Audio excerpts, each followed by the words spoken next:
एक न्यूज 24 और मैं हूं वरीशा आपके साथ। बिहार के पूर्णिया लोकसभा सीट पर 26 अप्रैल को मतदान होगा।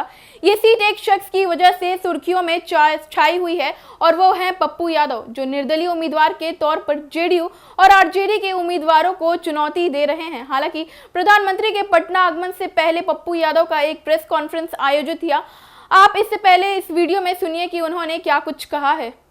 नहीं कहूंगा, प्रधानमंत्री जी डेली गिरगिट की तरह रंग बदलते हैं। कभी मुसलमान परस्त, कभी मुसलमान को गाली देना, कभी कुछ बोलते हैं, कभी कुछ बोलते हैं।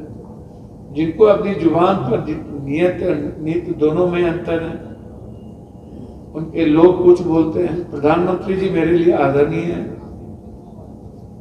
और मैं उनका सम्मान करता हूं,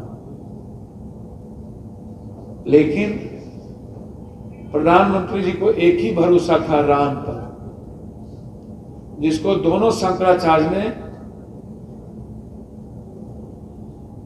अब सगुन साबित कर दिया। राम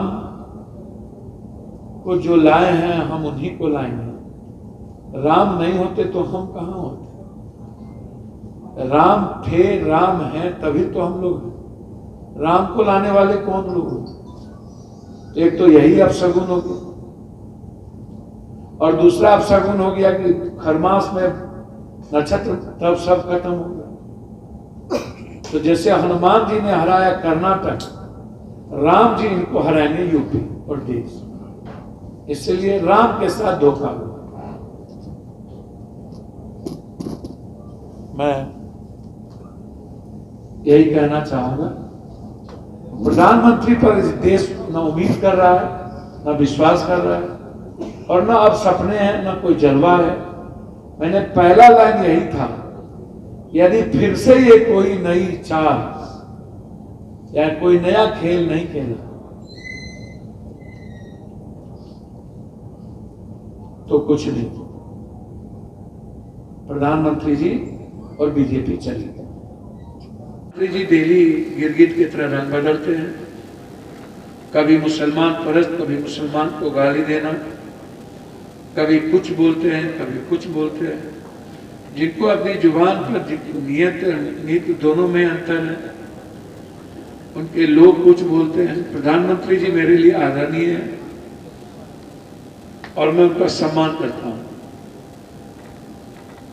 लेकिन प्रधानमंत्री जी को एक ही भरोसा था, राम पर, जिसको दोनों शंकराचार्य ने अब सगुन साबित कर दिया। राम को जो लाए हैं हम उन्हीं को लाएंगे। राम नहीं होते तो हम कहां होते।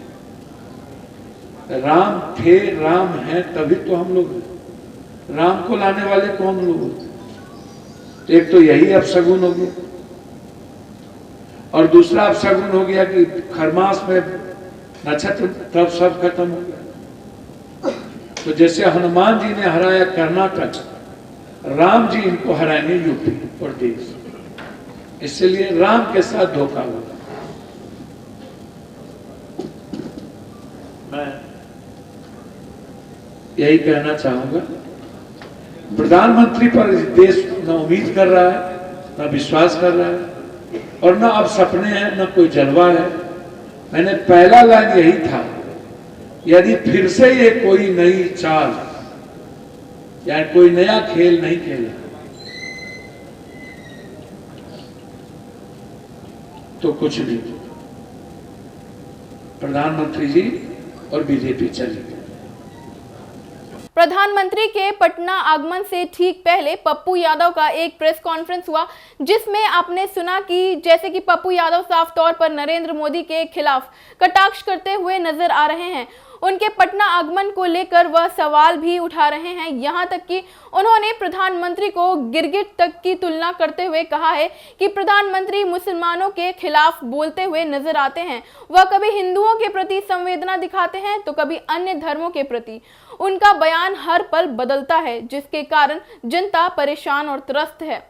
तो फिलहाल इस खबर में इतना ही। ऐसी तमाम खबरों को देखने के लिए आप देखते रहें एक न्यूज़ 24 को। हमारा फेसबुक पेज को लाइक करें और यूट्यूब चैनल एक न्यूज़ 24 को सब्सक्राइब करें। धन्यवाद।